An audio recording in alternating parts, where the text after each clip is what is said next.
সবাইকে আগাম ঈদের শুভেচ্ছা এবং ভালোবাসা জ্ঞাপন করতেছি। সবাই আমার জন্য দোয়া করবেন, আমিও সবার জন্য দোয়া করি। সারা পৃথিবীর মানুষ সবাই যেন সুস্থ থাকে, ভালো থাকে। তে অল্প কিছু সময় কিছু কথা বলবো। আমি কে আমার বাপেরও সাধ্য নাই এই ধর্ম নিয়ে কূটনীতি করা, ধর্ম নিয়ে হিংসা করা, বিদ্বেষ করা। আমি তো চুনুপুটি, আমার তো 10 গুণ পাওয়ারফুল লোকও এই ধর্ম বিষয় নিয়ে কথা বলে এই দেশের বুকে বিলীন হয়ে গেছে।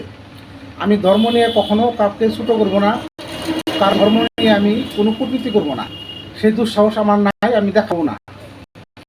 সেটা হলো এই যে কুরবানি, আগামীকাল কুরবানি, সুন্দর একটা দিন, পবিত্র একটা দিন। দেখুন, এই কুরবানির সাথে সাথে সবাই হিংসা বিদ্বেষ কুরবানি দিয়ে ফেলান।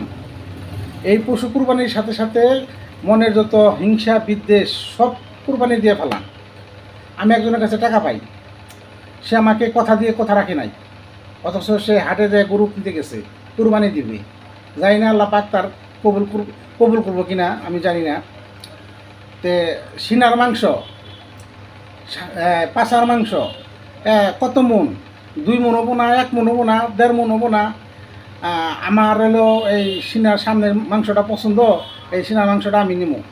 মানে এক এক ধরনের এক এক রকম কথা। যেমন কালকে ফেসবুক লাইভে আমি একটা দেখলাম, জিনিসটা দেখে খুব খারাপ লাগলো, আমার খুবই খারাপ লাগলো। সেটা হইলো প্রকাশ করতেছে, হাটে যেয়ে প্রকাশ করতেছে 8 লক্ষ টাকা দিয়ে গরু কিনলাম, 8 লক্ষ টাকা দিয়ে গরু কিনলাম, এত মন মাংস হবে, কত মন মাংস হবে আপনারা সবাই কমেন্টে জানান।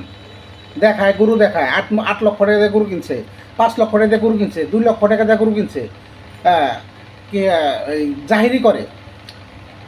কুরবানির মানেটা কি? কুরবানির মানেটা কি? জানমালের জাকাত দেওয়া, জানমালের জাকাত দেওয়া, আল্লাহর নামে নিজের আত্মসমর্পণ করে জানমালের জাকাত দেওয়া নাকি? যাই হোক, আমাকে কেউ কেউ হয়তো যারা চিনেন কেউ কেউ বলতে পারেন যে তুমি এক ধর্মের ওই আরেক ধর্মের, তুমি এত বড় বড় কথা বলো, তোমার এই দুঃসাহস তোমার কে দিছে? আমি দুঃসাহস দেখাইতেছি না। যদি মিথ্যা কিছু বলে থাকি আমার কমেন্টে এসে আমাকে জুতার বাড়ি দিয়ে দেন। ধন্যবাদ সবাইকে, ঈদ মুবারক।